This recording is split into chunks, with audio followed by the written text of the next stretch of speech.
अभी हम एम्स के मुर्दा घर के सामने खड़े हैं। यहाँ जेएनयू के छात्र मुथु कृष्णन की लाश पड़ी हुई है। उनके पिता आ चुके हैं।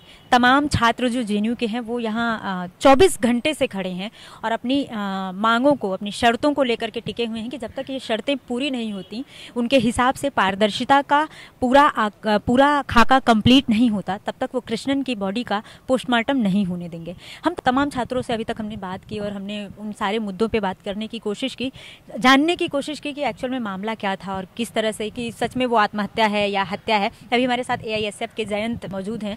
इनसे हम कृष्णन के पर्सनल लाइफ पे बात करेंगे और इनसे जानने की कोशिश करेंगे कि आप लोग लंबे समय से साथ हैं। मुझे और मेरे दर्शकों को थोड़ा सा ये बताएं कि पूरे अगर एक ओवरऑल में एक छात्र की तरह अगर कृष्णन को देखा जाए, कैसा व्यक्तित्व था उनका, कैसे छात्र थे वो, ये थोड़ा अगर मेरे दर्शकों को आप बता सकें। देखिए, जैसा कि पहले के साथियों ने बताया कि 4 बार उन्होंने जेएनयू की प्रवेश परीक्षा में वो शामिल हुए और जब उसके बाद इतने संघर्ष के सफ़र को तय करने पर वो आते हैं इस कैंपस, तो जाहिर सी बात है कि बहुत ही जीवट से भरा हुआ इंसान वो है।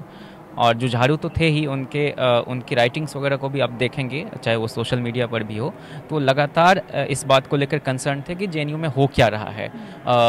हज़ारों किलोमीटर की यात्रा तय करने पर वो जेएनयू जैसे संस्थान में पहुंचते हैं और इतनी मुश्किल से पहुंचने के बाद जो कल हमने देखा है, यह काम तो वह नहीं कर सकता है। यहाँ पर जजमेंटल होना ठीक नहीं है कि खुदकुशी हमारे संघर्ष को कितना पीछे लेके चली जाएगी। जो अर्नेस्ट हेमिंग्वे जैसा आदमी जिसको नोबेल मिलता है उसके नोबेल के लिए, वह कहता है कि आदमी को तबाह किया जा सकता है, हराया नहीं जा सकता। मतलब जिजीविसा की इससे ज़बरदस्त अभिव्यक्ति किसी साहित्य में आपको नहीं मिलेगी। वो आदमी भी सुसाइड कमिट करता है। इसलिए हम बिल्कुल जजमेंटल नहीं होंगे उनके इस सुसाइड को लेकर। वो कौन सारे फैक्टर्स थे जिसने उनको इस बात के लिए बाध्य किया, नंबर 1।